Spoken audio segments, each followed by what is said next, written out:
local tenemos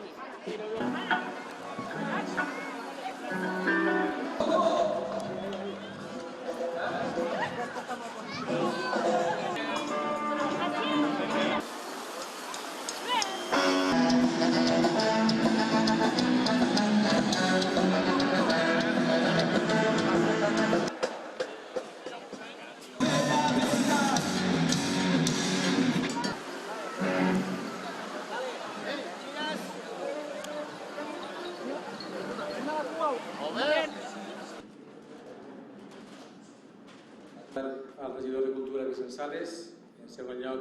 al GT Mostra de Cultura Popular, que és allò alguns que si